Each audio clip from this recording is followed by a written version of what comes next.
Hi guys, in this video I'm going to be talking to you about the time that I spent on the neonatal unit at the end of my second year. This was a 10-week placement and it was at a very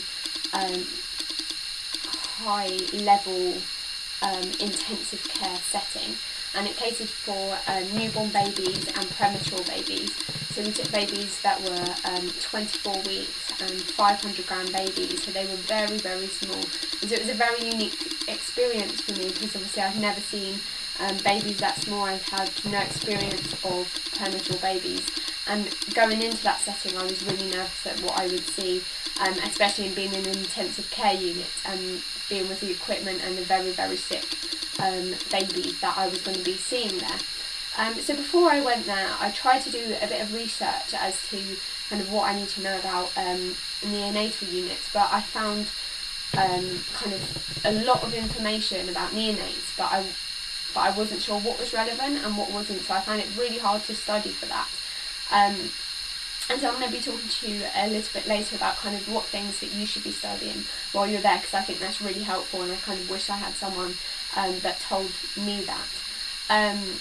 So when I was there, my mentor set me out learning activities when I was about halfway through. So she said, by the end of this week I want you to learn about thermoregulation, at the end of this week I want you to learn about jaundice, at the end of this week I want you to learn about gestational lung development, and then I would tell her the things that I'd learned and stuff, and she would fill in the gaps if I'd missed anything as well. And that was a really, really great learning opportunity and activity, because it was really hard because obviously I was working 12.5-hour shifts, and then when I was off I was studying and doing all the things that they wanted me to do. But I just learnt so much in that placement. It was so much information, and I felt quite overwhelmed at first by the amount that they expected you to know. There was a very high expectation, especially because we were the first year to be allowed to work on the intensive care unit. Usually you don't go there until like you're at master's level, so coming in as a second year student and not really knowing anything about gestational development or kind of intensive care units, it was very overwhelming, just the amount of things that I was expected to know. And so that kind of takes me on to giving you a bit of advice about what to look up. Kind of the things that I've just said: thermoregulation, neonatal jaundice, and gestational lung development. It's kind of gestational development as a whole, but that is a massive, massive topic. So if you just focus on lung development, that's a really good one, because you've got your babies on ventilators and your babies on CPAP. So again, research CPAP if you don't know about that. That's continuous positive airway pressure. Lots and lots of the babies on that. If you're going to a neonatal unit, you'll 100% see CPAP. Another big thing that we had to research there was NEC, which is necrotizing encephalitis, I think. No, necrotizing NEC. You can go and look it up. I've forgotten already. You can also look at glucose control in neonates, hypoglycemia and things like that. That's really important. Just kind of extra reading. Those three things that I've told you, lung development, jaundice and thermoregulation, are really important. But if you want to go and research more, then NEC, glucose control, fluid balance and CPAP, as I've said. And that will really help you in your clinical setting.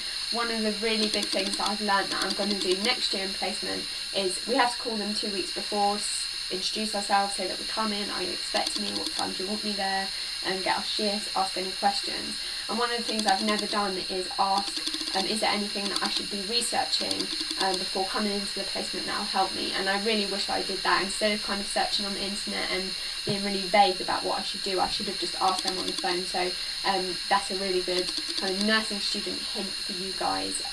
Going out into placement, ask them, what do you want me to research? What should I be knowing? What do you see on the ward regularly? What should I be learning in the time before I come? And that puts you in good stead with them. It's a good kind of, they feel like you're really enthusiastic and you're trying to learn, as well as you gaining all this information and it being much easier for you on the ward. So that was kind of my experience in neonatal units. There was kind of really happy moments where babies went home and you build up a lot of really great relationships with the parents, because they're there for months. So in the 10 weeks I was there, we saw parents all the way through when I was starting to when I was finishing. and that was really lovely. And obviously you have really sad moments where the babies are poorly and the babies die, and that is really hard to handle, and that's really sad. But one of the ways that I coped with that is just by thinking about the parents' grief, and how can, like, you know, I might be sad to an extent, but that's their baby and I'm there to support them, and that's kind of how I get through that. But it is sad and it is hard, and it's called intensive care for a reason. It is really intense, but it's a great experience, and I'm glad that I got to see that side of it. It's something that I wouldn't go into as a career, but many of my fellow students have gone into those placements and said, I love it and that's what I want to do. So it's just kind of balancing and going there with an open mind, and take the most out of that time as you possibly can, and make that a great learning experience for yourself. See you in my next video.